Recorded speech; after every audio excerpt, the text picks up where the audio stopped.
What's going on, people? We are Tottenham TV here, back here with another video. What we're going to bring to you today is we are ranking the most expensive Spurs signings. That is the 30 most expensive Spurs signings. I got John and Sim with me yet again. How you guys doing? How are we doing, guys? I want to make a tier. I'm getting on that tier list type. Let's do it. Exactly. So this is the second tier list video we brought to you. So obviously at the turn of the year, we brought you, me and Simeon, our kind of moments of the decade, and we ranked those. So we're going to rank our 30 most expensive signings, starting from the least expensive to the most expensive.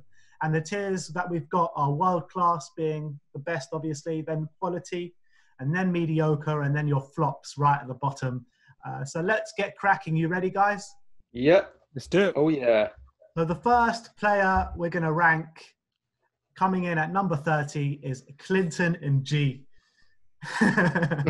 Clinton, how much? Say the price as well. Just say the name and the price. Yeah. Clinton Njie was 12.5 million, just over 12.5 million. I think we signed him in 15-16 season, yeah. But I think we can all agree that's a complete flop, isn't it? Yeah, I think he flop. Definitely goes in the flop category. Although I remember, early on, he was. Yeah. He was like, oh, yeah, he had a bit of promise, but he just totally flopped. In a way, I thought he could have got a few more games as well, just to see what would have happened. But they gave up. They gave up on him. But I think he made Aaron Lennon look like David Beckham with his crossing ability. There we go, flop. All right, so Clinton Njie goes into the flops. Next up, we have got Christian Eriksen, 12.75 million from Ajax in the 13-14 season. We signed him at age 21. What a signing this was, to be honest. I think he goes for me world class. For me, it's world class. Yeah, John. Sorry, I just got a phone call coming through just at the wrong moment there. For me, it's world class on this list. Yeah, he's proven to be one of the best in Europe in his position. I know it didn't end as we wanted, but I thought it speaks for himself how good he was. So world class for me, Christian Eriksen. 100%. That's Christian Eriksen in world class. Next up is big Victor Wanyama, 12.96 million from Southampton in the 16-17 season. This is going to be an interesting one. What do you guys reckon? Yeah, for me, he's in between mediocre and quality for me. If I had to, I'd be okay putting in quality for that one season. I think it's such a shame. Yeah, I think, in all honesty, if you're looking at his overall time at Spurs, you have to say mediocre because he was at Spurs for 3 years and only one of them was good. But that one season, he was so good. He would have been in world-class territory if he kept that up for 3 seasons. Yeah, I feel bad putting him in mediocre, but I feel like it's where he's meant to be. Yeah, no, I think you're right. I think mediocre sets it because you can't just judge him on the one good season he had and ignore the other seasons. Such a shame, though. I feel bad for him. I don't think he was ever world class. On our tier, I don't think he was ever top class. I don't think he was ever as good as Dembele, for instance. You know, I know he was very powerful. I think in his position he was unbelievable. I thought he was one of the best in the league in his position. Yeah, he didn't have the range of passing. He didn't have the range of passing, though. But that's not what he was there for. He was there for a destroyer. Yeah, an enforcer. But I still think he to be top class, you need it all. You need the passing and the Yeah, so maybe we're saying mediocre. Not a complete player. Mediocre. Yeah, if there was another tier in between, I'd put in there. But I think mediocre is probably right. Yeah, I'm happy with that. All right, now coming up next is the Welsh wizard Gareth Bale. That's an easy one. 13.23 million from Southampton. 13.23. Is that how much he signed for? That's what it says. But I think actually we didn't end up paying that much because Southampton were in trouble. We ended up paying about 5 million in the end, I think. Yeah, but on transfermarket.co.uk, that's what we're going off. I think we'll just rank him anyway. Gareth Bale. That's the easiest one. That's the easiest one. World class. You can see how he turned out in Madrid. Unbelievable player. Easy as you like. World class. Genuinely world class. Yeah, one of the very few. Up next is Wilson Palacios, 13.5 million from Wigan, 08-09. I've got a lot to say on him. Thing is, with Wilson Palacios, he was so needed when he came into the team. He actually revitalised the team he was in, but I think it all went downhill after that first season. I mean, everyone liked him in that first season, and I didn't like him in that first season. Really? I was an outlier amongst the Spurs fans. Yeah, I didn't like. I know what he brought to the team. I could see what Harry Redknapp was trying to do with him, But I personally, I really didn't think he was the right player going forward. I know he had one really good season for us, and then I think his brother died, and then he just all went he just lost it after that. But for me, you're he's right. mediocre.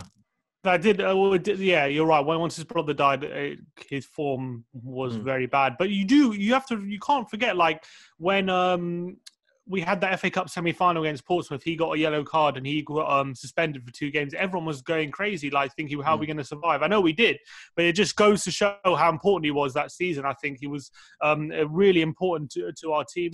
And I remember he got man of the match on his debut against Arsenal as well. On his home debut, he was so good that game. But yeah, I think his form tailed off so badly. And at the end of the day, he was just a player that was needed at the time, but wasn't overall that great, was he? Exactly. Palacios. Mediocre. Yeah. I actually preferred Zokora to Palacios. Really? You preferred Zokora? Yeah, I did, because at least he broke the lines. I just feel like Palacios was just like a big lump there in the middle. Who would you rather go through one-on-one, Palacios or Zokora?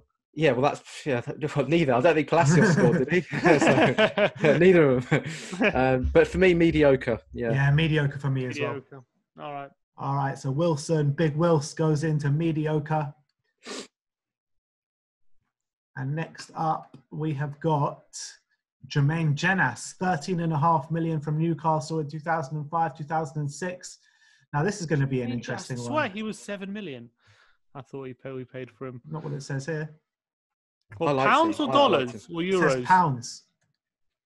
Okay, 13 million. That surprises me. Maybe it was 7. Maybe it was 7 rising to 13 million or something like that. Okay. But where would you put Janis in? I think for me, I think mediocre. I'd put quality. I think mediocre. Yeah, I think mediocre because he has so much more potential than what he actually realised himself to be, and I think that he was way too inconsistent for the qualities he had. And I think he was a big game player, always showed up against the Arsenals, but I think that he should have done a lot more in the Spurs shirt. Yeah, he should have done. So he's being we're marking him down based on his potential, but if we mark him on what he actually brought, I think it's quality. I think it's way more than Palacios, for instance. If we're talking about his overall output into the Spurs team, became Spurs captain, all the big goals he scored, big game. He showed up in big games, especially against Arsenal. He showed up in a few big games, but did he really do enough over a season? I don't know. Like he was never. He never really took a season by the scruff. He never had that amazing season where you're like, okay, this he was starting for England every game, or like he was really involved in the international scene seriously.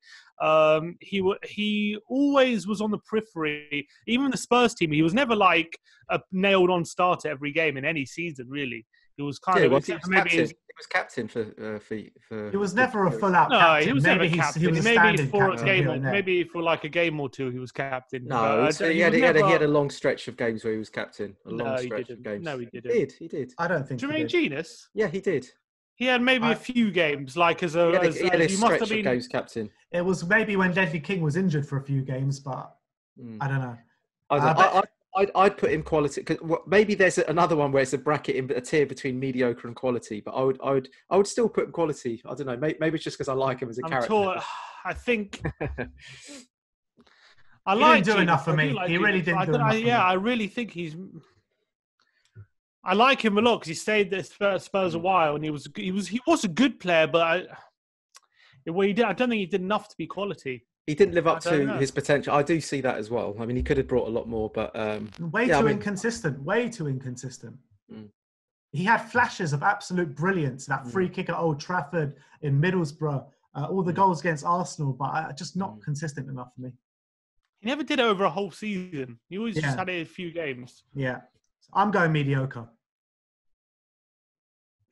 Yeah, mediocre. Tough one, I would straddle in between mediocre and quality but there isn't that tier. But I'll leave you to be. So mediocre wins. Jermain Janis goes into the mediocre. I tried. I tried for you. Sorry, Jermain. Next up, we have got Fernando Llorente. Fernando Llorente we signed for just under 14 million. 17-18 season from Swansea. Where are we ranking him? I think quality. No, I was going to say flop. Flop? Yes. Flop. Yes. No, Yes. no, Yes. no, Yes. no, Yes. no, Yes. no, Yes. no, Yes. no, Yes. Yes. Yes. no. He's not. In the Why? side. Why is he a flop? Please tell me No, why. I'll tell you. No. Well, okay. Llorente Maybe was no. quality. It's not that he's a flop because he didn't come with much. What's the word I'm looking for? A big expectation. Because he didn't have a big expectation, you can't say he's flop. But if we're talking tiers of 4, going from world class down to crap, he's in that bottom tier for me. I understand because he is. That's why we call him the lamppost. You know, the amount of time.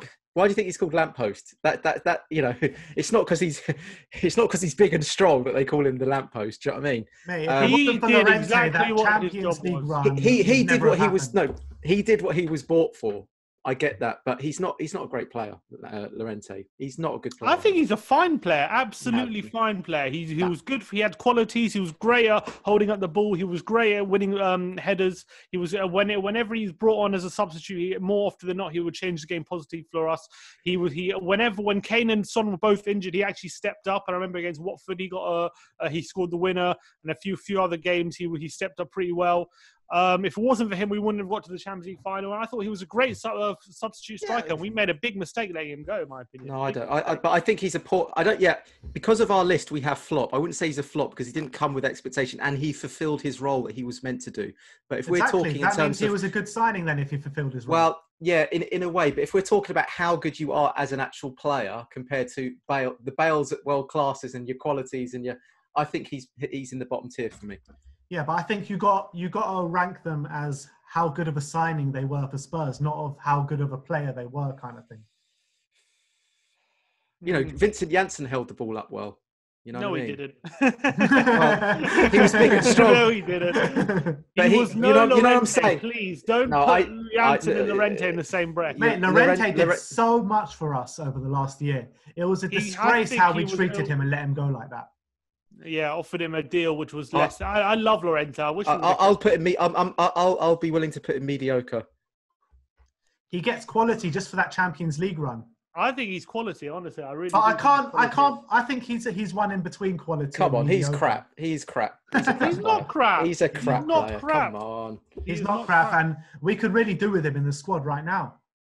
Honestly, I think he did a fine job at Spurs. His first season was a bit crap, but second season, Lamppost. I would settle for mediocre for Llorente. Fine, mediocre. Mediocre, thank you. Yeah. All right, Fernando Llorente goes into mediocre. And that is mediocre section is starting to get a bit full here. Got a pattern going here. Next up is Dimitar Berbatov, over 14 million from Bayer Leverkusen. Yeah. World class for me. Absolutely. I think world class. Absolutely. I think one of the best players to play for Spurs. One of the best, technically one of the best. Another genuine world class one from our list there. Things he used to do with the football was just absolute magic. He was one of my favourite players to watch. He was so silky on the ball. It was just like he oozes class. Oozes. Yeah. I mean, I know he won a lot at Man United, but he wasn't really quite as appreciated as he was at Spurs. Yeah, and the way he left, I'm still bitter about it now. He became a bit of a brick in the wall at Man United. So that's what he didn't even get selected for the Champions League final, did he? Well, he was getting sidelined quite a lot. I think his best football was at Spurs. Yeah, absolutely. I think that's when he played his best. Even though he did well at United, I thought. Yeah, he scored 5 goals at United and was still getting sidelined. So, I mean. Yeah, he got golden boot at United one year. Yeah, he did. And he was, I mean, that 2017 they had was pretty awesome, actually. But, but we're absolute world class. So Barber goes into world class. Next up is Toby Alderweireld, 14.5 million for Atletico Madrid, 15-16 season. World class for me. World class. Yeah, absolutely. He was the best defender in the Premier League for about 2 seasons. He was absolute dynamite in 2015. Probably one of the best I've ever seen at Spurs in that 2015 season. Yeah. Right. I think the one after as well. He was, and the one after, and the one after. Yeah, I think there was one stat like the amount of fouls he'd committed during the whole season, like was very minuscule. I don't think he got a yellow card at all. I think he was one of those players, a bit like Nedley in terms of he didn't have to go through a striker majestic, to win the ball. So he'd rather win the ball than take the player. Great defender. Yeah. And he used to pop up with a lot of goals as well, didn't he? Yeah, Yeah, his goals have dried up a bit, but he think scored a lot of goals in that first season. I meant a lot of headers. He gets more assists now. And obviously his long-range passing, one of the best in the league. Yeah, exactly. Michael Dawson, eat your heart out. Yeah. Next up is Jermain Defoe, just under 15 million, 0809 from Portsmouth. This is the second coming of Jermain Defoe. Second coming. I think quality. Well, are we going to judge it on the second coming or judge it on? He was better, I thought, when he came back. Actually, Defoe. I think Defoe goes into quality. I agree. He's quality. Yeah, quality. I think Defoe is a lot of revisionist on his career because he actually wasn't. He was never that prolific. He was always a kind of the best of Defoe was kind of like a 1 in 3 strike rate. He never really got to like that. We never really got to like that 1 in 2 strike rate where you really need to be pushing to be a proper world class striker. Yeah. So he always went through long stretches where he didn't score, but when he was on form, he was dynamite.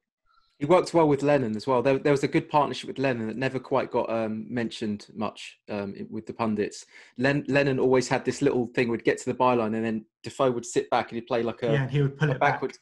Pull it back, and that would catch all the defenders out nearly every time. And they had that, and no one really talked about it. And I thought their relationship was good. I think at that Wigan 9-1 alone, there was about 2 or 3 goals just like that. Exactly. Yeah. So I thought they worked really well together. But I would say that Harry Redknapp sidelined Defoe probably too much, in my opinion. But he definitely sidelined him. So I don't know how he could get more than quality for me. Mm-hmm. So Jermain Defoe goes into quality. Next up is the second coming of Robbie Keane from Liverpool, 15 million. If we're talking about 0809. I'm going to be honest. If we're talking about purely the second coming, he's a flop. He is a flop. If it's the second coming, if it's a flop. When he came back, he wasn't the same. I love Robbie Keane. He's my favourite player, but his second stint at Spurs was an absolute flop. I wouldn't say it's a flop. I would say it was mediocre because he did. I mean, he scored 4 in one game. That's not flop. He did do that, yeah, but that's one game. That's one game. It doesn't matter. Four in one game. In that same season, we let him go. We let him go on loan in January. In that same season, I don't think it was a flop because I don't think he came back with huge expectation to recreate. I disagree. I think I disagree because we sold him for 20 million only 6 months before. We re-signed him for 15 million, so it wasn't exactly we didn't go cheap on him. We spent fairly big at the time. It was fairly big money to re-sign him 15 million, and he just wasn't the same player. His confidence was completely shot. His consistency was completely gone out of the game. He very rarely performed well on his second stint, to be honest. And yeah, he scored those 4 goals against Burnley, but a few months later he was shipped to Celtic on loan because he wasn't part of the squad. To me, he looked overweight when he came back as well. And his heart wasn't in it. His heart wasn't in it. That's the thing. His heart wasn't in it. You could tell because when his heart's in it, he does the little cartwheel celebration. When his heart's not in it, he doesn't do that.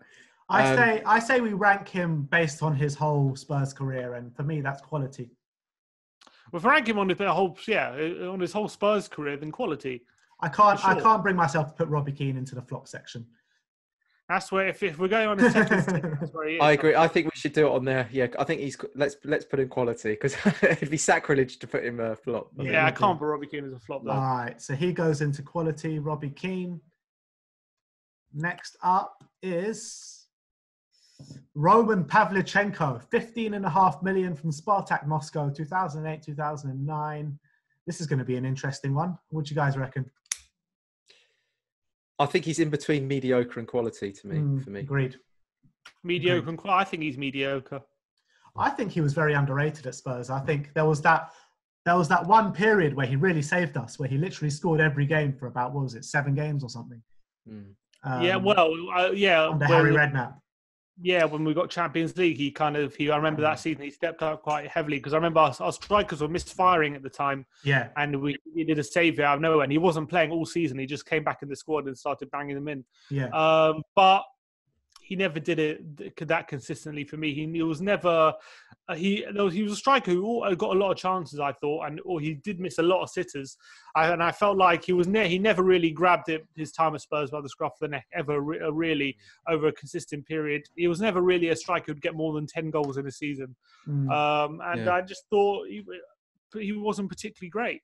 I think I liked him. I did like him as a player, but I think mediocre for me. Yeah, he had. He as Harry Redknapp said, he's a finisher. He had good techers about him, but he just trotted around like a show pony too much. You know what I mean? Yeah. That's what really wound me up about Pavlichenko. He never really got physical got in the game like that. No, he didn't really run around enough. And his return's not too bad. 113 games, 42 goals. It's not that bad. That's not, I guess that isn't bad. He was. Is that in all competitions? Yeah. The other thing is, the Spurs fans somehow, he's one of those, it was like one of those weird things where Spurs fans loved him more than how good he was. Brought. Yeah. He was almost like loved by the fans, but by not actually producing that much. He's one of those rare players that, he was good. I wouldn't put him quality though. I just think he is a mediocre striker. All right. We'll put Pav in mediocre. I think we can all agree on that. Okay. Next up is Sergei Rebrov from Dynamo Kiev. Well, I think we actually signed for 11 million, but here it says 16 million. That's what I'm saying. They kept overdoing our prices on this website. I don't know what this. This is going to be a tough one to do because technically he's a flop because of the price tag and the expectation. Everyone calls him a flop. He's like known as one of the biggest flops. But exactly. But with the output of what he brought, if you take away the price tag and the expectation, I think it's mediocre. If you bring in the price tag and the expectation, then it's flop. Yeah, I think the price tag's got to have. You've got to come in there. It's got to come in there. He came with such promise. 11.5 million at the time, which was a lot of money for Spurs, and to only score 10 Premier League goals in 2 seasons for that amount of money, for the reputation he had, it's got to be a flop. He did finish top goal scorer for Spurs one season, though, didn't he? Yeah, he did. But he top goal scorer with 9 Premier League goals. We were crap.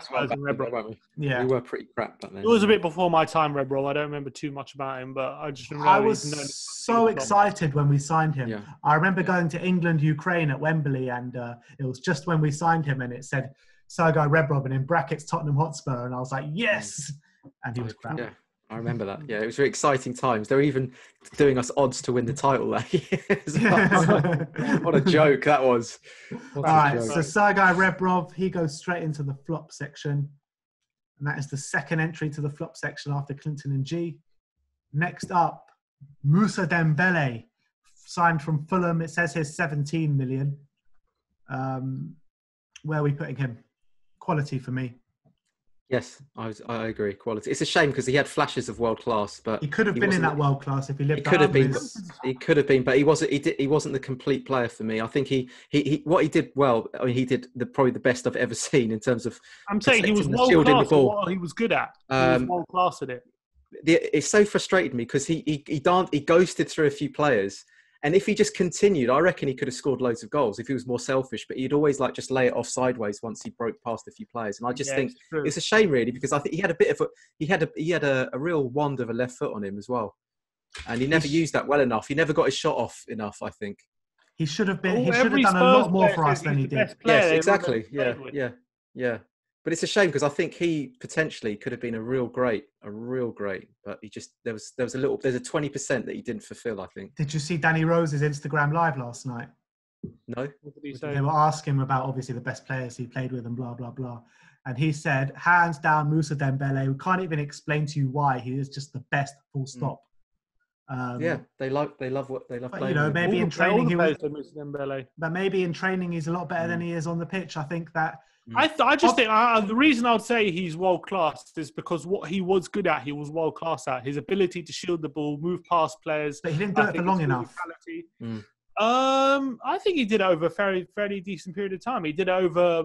I think once when he first signed under AVB, he was good for that one season. Then he kind of dropped off for a couple of seasons. And then once Pochettino got going, he was pretty good in those 3 seasons. I thought, in 15, 16, 16, 17 and 17, 18, I thought he was pretty amazing in those 3 seasons.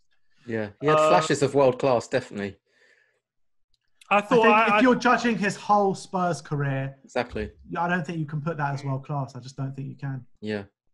I mean, because it's same with Keane, right? He had flashes of world class. Robbie Keane, I thought he had games where he looked unstoppable. But if we're judging him on the whole, if we're going to judge it on their whole time, I think he goes equality for me. It's a shame because I think Dembele was one of those players. He could have been an absolute, superstar. I just don't think he lived up to it, which is a shame. Really. Moussa Dembele goes into quality. And who is up next? Up next, we have got Paulinho, 17.5 million from Corinthians. I think I know what you guys are going to say. Absolute flop. Do you know what though? Like I saw a little bit more in him than I think most Spurs fans did. I actually thought that he was still a good player even when we sold him, and he went to Barcelona, so he's clearly not he's not a mug. He Is didn't he? stay there for long. No, I know, but I mean Barcelona wouldn't even be sniffing around him. They wouldn't be sniffing around him if he was really that bad, though, would they? That's what I'm saying. But I bet he is a flop, though. You have to put him flop, I think. Well, they did just sign Martin Braithwaite, didn't they, from like some low-down team La Liga. They signed their fair amount of crap, Barcelona. Don't worry. I think, for his performances for Spurs, rubbish. I think that he was actually all right. He was all right at times, but for the money we signed him, it's a flop, 100%. I mean, if Paulinho if he was a youth product coming through and he didn't have the price tag on him, you wouldn't put him flop. But based on I still would. I think honestly, I don't think it was his performance. I know he scored a few goals in his first season, but especially in his second season, he barely got a game. He was just not performing well. Second season he was shocking. And I remember outside of the boot shot against Burnley, never forget. And went out that one that just trickled out. Yeah, no, that showed his technical ability. Really, he was kind of signed as the next the Brazilian Frank Lampard, and he just never ever got near to that. Yeah. Next up is Luka Modric from Dynamo Zagreb, around 18 to 19 million. Is there any case on this to anything but world class? Yeah, just move on. World class. Yeah, that's absolute world class. One of the best centre mids to ever play for Spurs. Even play in the modern era, I would argue. He's the way he turned out. Yeah, him, Ballon d'Or winner. What a player, man! I miss him. I miss that player. Right. Up next is Vincent Janssen, just under 20 million from AZ Alkmaar. I'm just going to put that straight into the flop section. Put it straight. Yeah. One of the worst. Probably the worst player. One of the worst players I've seen ever put a Spurs shirt on. In my opinion. He came with so much hype. He worse than Raziak. I think he's worse than Raziak. Yeah. I really thought he was going to be the answer. He was a young striker from a Dutch striker starting for Holland. He was just had a great season out in Holland, and you're thinking this is perfect. Finally, we have a backup to Harry Kane, and he was just so bad. What do you think? What do you think went wrong with him? I think when he first came, I think Kane got a big injury, I remember, and he kind of got forced into the first team straight away. He just wasn't up to it. He couldn't acclimatise to the pace of the Premier League. He wasn't technically, he kept getting bullied for a strong guy as well. He just, technically, he wasn't up to it. Do you think he got a fair crack at the whip? I do. People say, he didn't get enough chances, but he actually got a lot of chances. I think he got a lot of chances. I think he got a lot of chances. I think he did get more than a crack of the whip, and it even showed. It was vindicated by when he left and went to Turkey. He still couldn't hit a barn door, even in a crap Turkish league. Had to further himself and go out to Mexico as well. And I don't know if he scored out there either. I doubt he's. I know he got a very big injury out in Mexico. He was out for a year or something. I don't know. Had a big injury out in Turkey, I think, as well. But he is a turkey. Vincent Janssen. Sorry, Vincent, you're a nice guy. It wasn't for the one to try, and that was the short. No. And he's the fans always backed him, though, didn't they? I liked him. He's a nice character, and I really wanted him to do well. But I'm sorry, you're a big flop. Yeah. All right. VJ goes into the flop. So Vincent Janssen goes into the flops. Next up, David Bentley. Just under 20 million, it says here. I think there must be some fees added on or something in these numbers. But yeah, from Blackburn, 08-09, came with such big promise, didn't he? I thought he was around 15 million or 17 I thought he was, 15, 16. Yeah, the next David Beckham. Yeah, the next David Beckham, heir to his England throne, one of the brightest English products out of the youth, apparently. Came to Spurs, didn't do much. What do you guys reckon? No. Where does he go? Flop. It has to be flop, unfortunately, yeah. And I think even without the price tag, I think it's a flop as well. Does he not get bumped up one for the goal against Arsenal? No, unfortunately, even that wasn't enough. He was that bad, even that wasn't enough to save him. Yeah. People actually forget, to be fair to Bentley, that during that season we got Champions League, Lennon was out for a while, and he actually stepped up and played pretty well for a few games. That doesn't even save him then? People forget he was actually decent for that little period. But other than that, no, even that though, he was just so bad for the rest of his time at Spurs. He was just wasn't very good. Heart wasn't in it. He would probably admit himself it was probably a flop. Came for big money, and Lennon kept him out of the team. To be fair, we didn't even need him. I think he had one. I can only remember one good, real good game that he had, and that was like away at Leeds in the FA Cup, like where he was the best player. But apart from that, I can't remember we had a man of the match display at all. Yeah, he played very well that game when Defoe got a hat trick. So David Bentley goes into the flop section. Next up, Darren Bent. I think we signed him from Charlton. Where is it?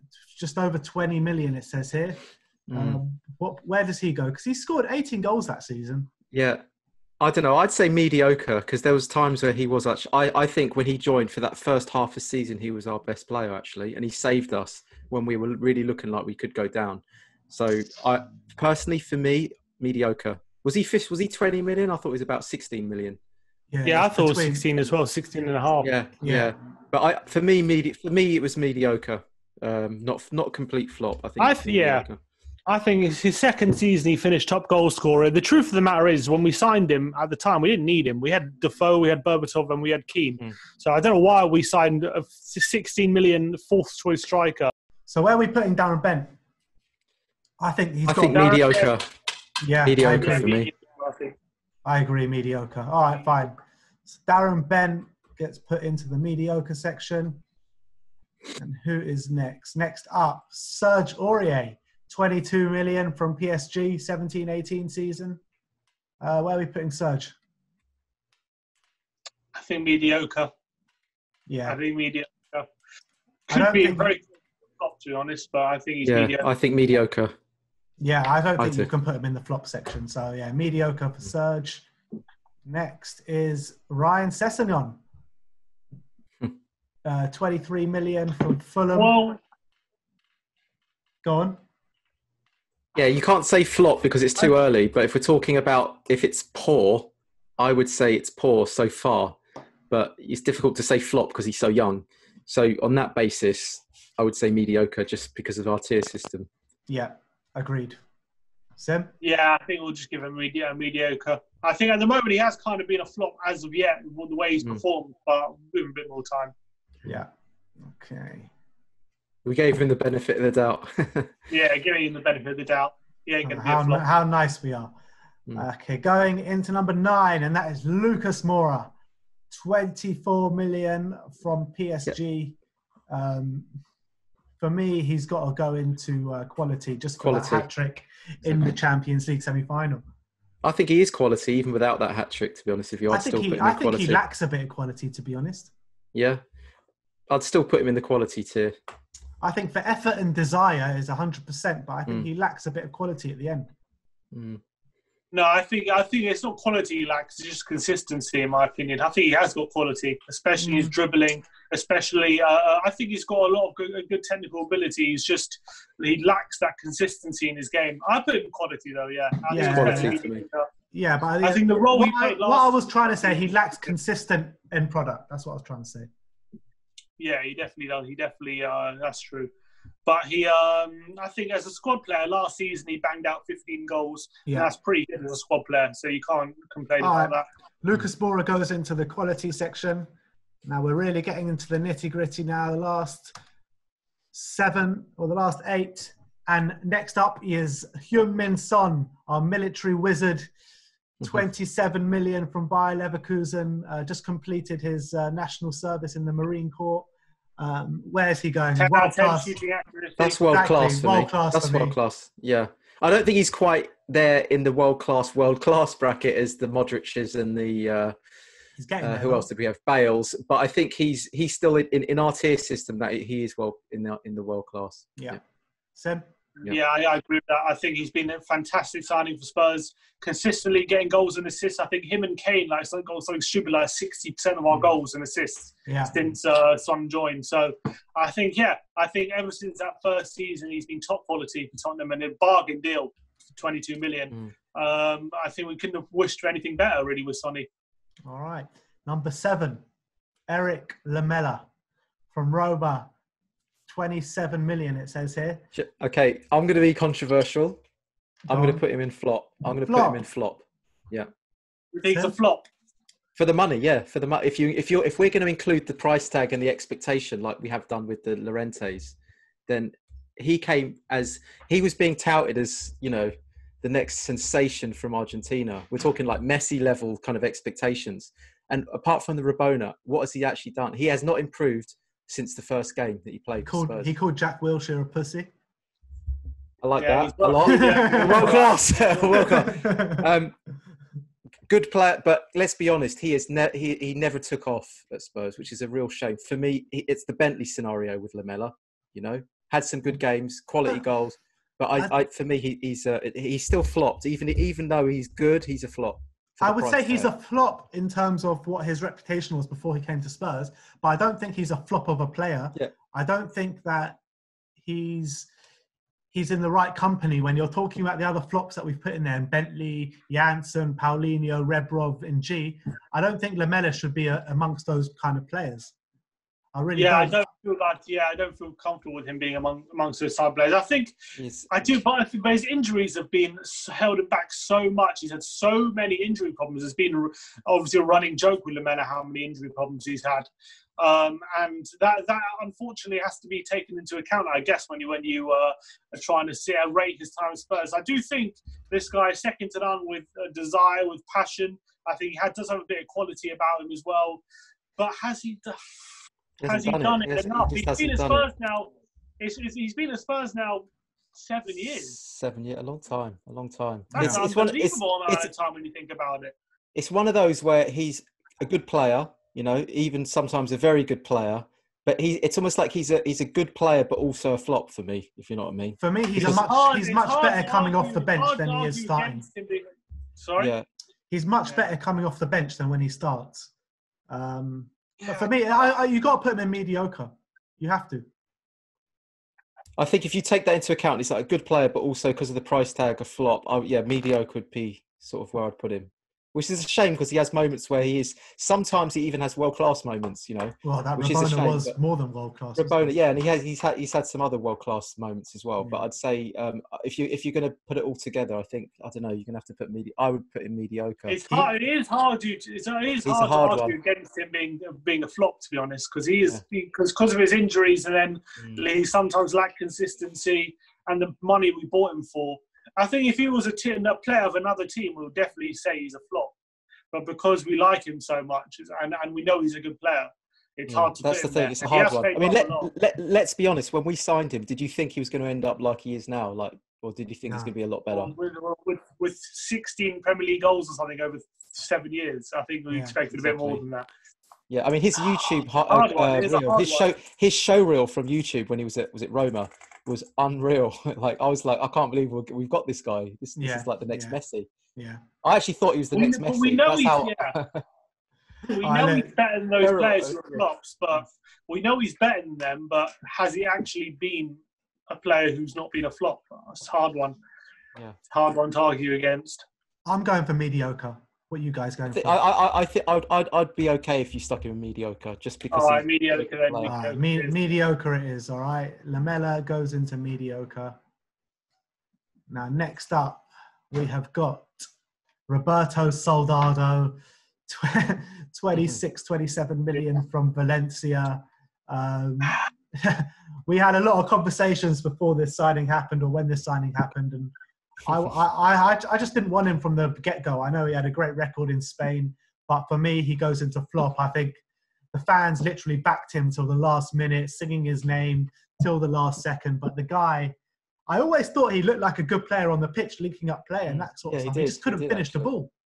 Yeah, he did. It's a shame because I really liked him as a my heart went out to him as a person. You know what I mean? But unfortunately, that is like a very, very clear flop. Yeah. But I think if we're talking about just penalties, what's that? Penalties, world penalties, class. World class. I mean, Penalties, I'd say his penalties are world class. Yeah. But you know, he came he very famously could never score an open play. He came with the reputation from being a complete fox in the box poacher, get you a lot of goals, and not being very useful outside the 6-yard box or outside the penalty area. But for Spurs, he was complete opposite. I thought he was quite good outside the penalty area, linking play.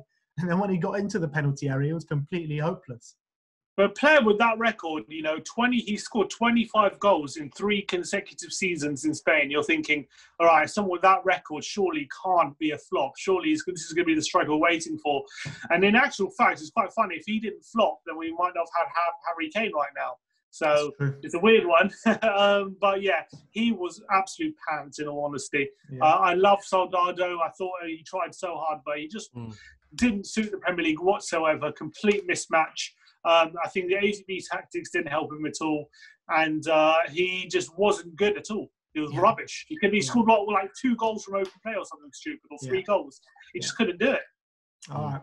So Roberto Soldado goes into the flop section, unfortunately. If you're watching, Roberto, we still love you. Sorry, mate. We love you. By the way, just a question, guys. Soldado or Janssen? Who would you rather have? Soldado, 100%. Hands down. Oh, yeah, Soldado. Just for his penalties. Well, actually, Janssen was decent. Janssen actually had a a good. Yeah, but I think Soldado had that connection with the fans as well. Yeah. Janssen didn't quite make it. Number 5, we're going to the top 5 now. Number 5 is Steven Bergwijn. We signed him for 27 million, it says here, from PSV. This is an interesting one because I think he's only played a handful of games for Spurs. Yeah, but he's already looked quality. Yeah, I would say that his first couple of games were very good, but I think that he was kind of just thrown completely in the deep end, and I think that he was pretty much playing on his own and without much support. I think for the first 2 games, he was pretty good. But apart from that, haven't seen much from Stevie. I think he's looked pretty good when he's played so far. I like the look of him. I know, look, it's only 5 games in. But I think that goal against City showed how good he can be. I know, and he's had a few poor games, but he's literally I don't think he's played a game with Harry Kane yet. I don't think. No. He's been very hamstrung with injuries. The squad has anyway since he's come in, and even he got injured late on against Leipzig. Or was it Leipzig, I think, or whoever it was? Even he got injured late on. Now it's against Chelsea. Chelsea, that was it. He got injured. He's had a lot of circumstances to put up with, but I'm excited by this signing. I think he's going to be quality. I think he's shown quality so far. John? Shown quality, going to be quality, at the moment mediocre. That's what I would have him. I think I agree with that. I don't think you can put him in quality just yet. Yeah. Because, he hasn't played enough games. Exactly. It's just because he hasn't played enough games. It's nothing against him as a footballer. It's just we need to see more. I need to see more for him to be in that quality bracket. All right. He needs 5 goals from his first 5 games to be quality. 2 for mediocre, 1 for quality. So Stevie B goes into the mediocre, but soon to be quality. Exactly, soon to be quality. Watch this space. Exactly, watch this space. Next, number 4 is Giovanni Lo Celso, another man who hasn't played that many games. Signed from Real Betis, initial loan deal. Do you know what? I would love to put this guy in world class. I'm going to say world class. All right, I know that's a little bit world class. Yeah, wow. I'm going to say world class because from what I've seen, especially the last string of games that he's had, he's been the best player on the park by an absolute mile.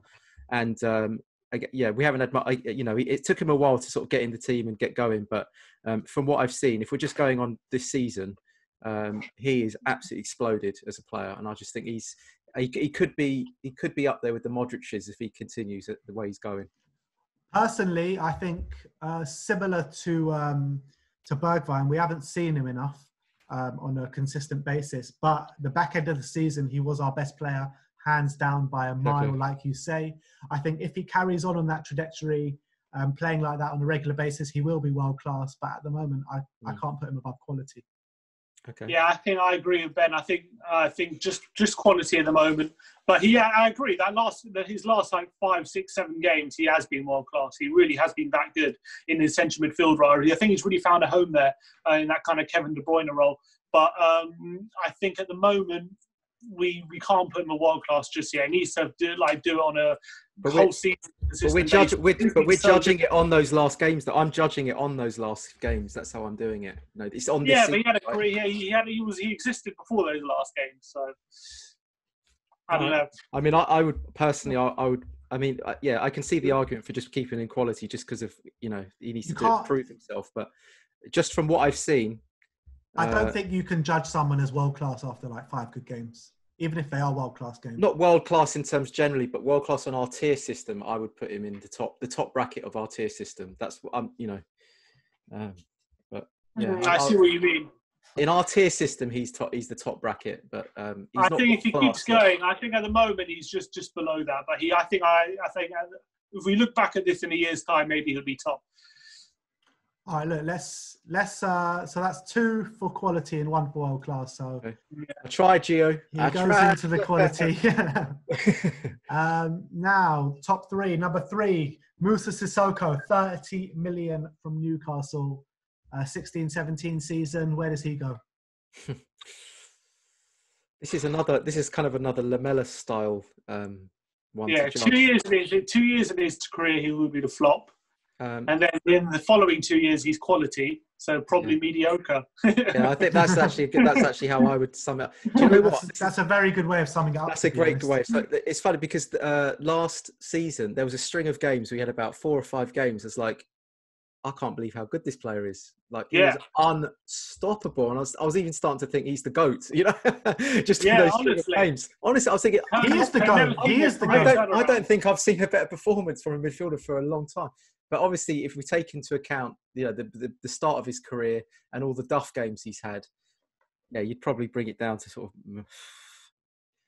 I don't know. I'm even maybe mediocre actually. Yeah, maybe mediocre.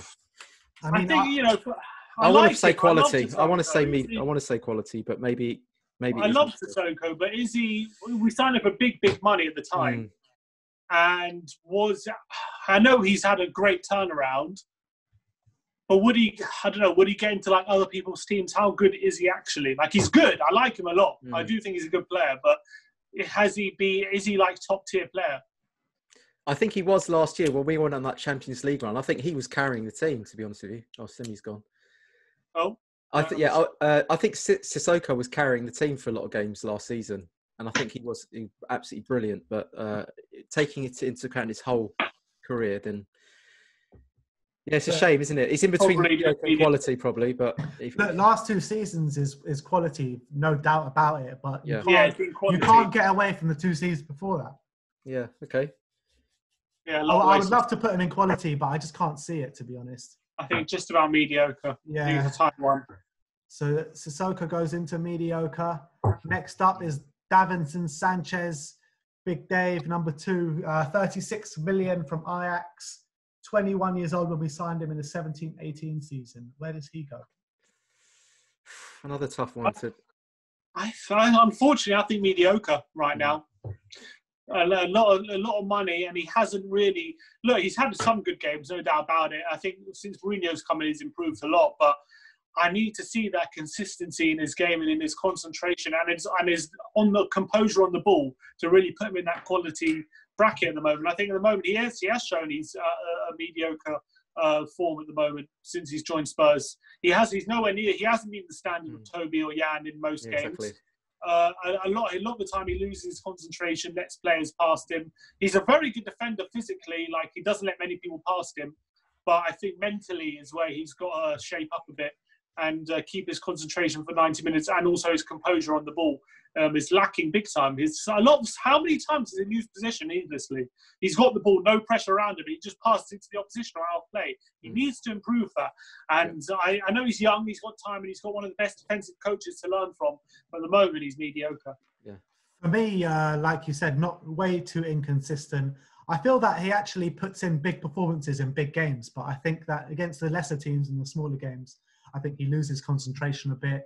But yeah, mediocre for me. Mediocre. It's a shame because he's had moments of quality, and I would say he's almost a little bit of a flop considering the expectation as well. But I would say mediocre would be the fair judgment on Well, him. considering he's our second highest signing. Exactly. Think about the price tag. That is, in many ways, that's a flop. But I would still say mediocre, just to. Yeah, but because of his age as well, he's got time on his I don't hands. think he's been a flop. I don't think he's been as bad as a flop, but he has been mediocre for sure. Yeah, mediocre is the right. Yeah. He hasn't got it at the moment. He hasn't lived up to his expectation yet. All right, so Big Dave goes into mediocre. And last but not least, our record signing for 55 million is Tanguy Ndombele. Where's this guy going to fit into? An easy one to end off with. This to me, okay, so ability, world class. Effort, flop. It's that. It's basically 10 out of 10 for ability, 1 out of 10 for actual work rate and effort. That's how I see Ndombele. Yeah. It's like complete dichotomy in everyone talks about Ndombele not giving a shit this season, but look at his stats and his actual percentage for like dribbling forward and taking on players and that sort of stuff. He scored, how many goals has he got this season? 2 goals? 2 or 3? He's got 2 or 3, but yeah, he's got 2 or 3 goals. Look, the fact of the matter is, Ndombele is like 2 different sides of him. Is when he's got the ball, when he doesn't have the ball. Yeah, exactly. And those are just completely opposite ends of the scale. He just at the moment, whether it's because he's getting used to a new league or because he's not used to the intensity of the English game, or he's got a lot more pressure on him or whatever. When he doesn't have the ball, he doesn't have any sort of defensive bone in his body at the moment. He doesn't use his physical abilities to kind of shield players away or spot danger or track back. I don't know if it's a fitness issue or what it is, but at the moment he's not contributing anywhere near enough to be a central midfield player in the Premier League off the ball. That's why we keep getting overrun. We keep getting left short at the back and vulnerable, because we're always a player down. When you're playing central midfield in this current Premier League, it's vital that you have a player that everyone contributes defensively. Absolutely. When you go, especially in that centre mid, and he's not. And that's the truth of the matter. That's what Mourinho's frustrated about. But as you say, on the ball, he's got one of some of the best stats in the league. His dribbling, his attempted dribbles, his penetrative passes, and his dribble success rate. I know you love your stats, don't you? But generally, we don't need to see the stats to basically back up what you said, because it was absolutely bang on. It's off the ball. Off the ball, he just doesn't have an engine. He's just drifting along, and it actually cripples the team, because you need to have an engine in there in the middle to off the ball, which is a shame, because I actually think on the ball he's an absolute breath of fresh air. I mean, Winks should take a leaf out of his book on the ball in his passing, And here's another thing I didn't say the other day. He doesn't just break the lines with the passing. He breaks 2 lines with his passes. Do you see what I mean? He bypasses 2 banks. And I haven't seen many players do that from midfield. What I like about him is, unlike Moussa Dembele, when he goes past the player, he's not scared to do a through ball. He's not scared to go into the final third and be more attacking. Exactly. That's what he's very good at. His passing is brilliant. I love his passing. Not only is he willing to do a through ball, he's very good at doing through balls as well. Very accurately getting players in on goal. I remember against Bayern Munich in that first half, he did 2 or 3. I know we ended up losing 7-2. He did 2 or 3 getting Son in on goal. His chance creation stats are amazing. Yeah, they're amazing. But he's got to go into mediocre, surely. At the moment, he needs to contribute more off the ball. He needs to get more acclimatized to the Premier League. Like, for example, if he left at the end of the season, you'd call him a flop. If he left in the summer, you'd have to say he didn't do well at Spurs. But everyone could see his quality. Everyone can see how good he can be. So I think he's had a few good games at Spurs. He's had a series of good moments, but he needs to be contributing more. So I put him. Hopefully, he can turn around his attitude, not his attitude, but his fitness and his application off the ball. But at the moment, he's mediocre. Agreed. All right, so that's it. Ndombele goes into mediocre.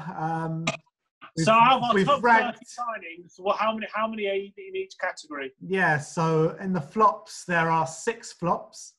There are 13 mediocres, 5 quality, and 6 world class. Okay, so contrary to what I previously thought, when we spend money, so only 11 out of the 30 have been definite good buys. Yeah, exactly. But, which is more than I thought, to be honest. There you have it. We're myth busting today, you see. I thought we were going to be a bunch of flops. I thought it would be like maybe 5 good ones. I thought when we spend money, it doesn't go well, but it goes well nearly half the time. Yeah, well, there you have it. That is us ranking our top most expensive 30 signings. Let me know in the comment section below if you agree with our rankings.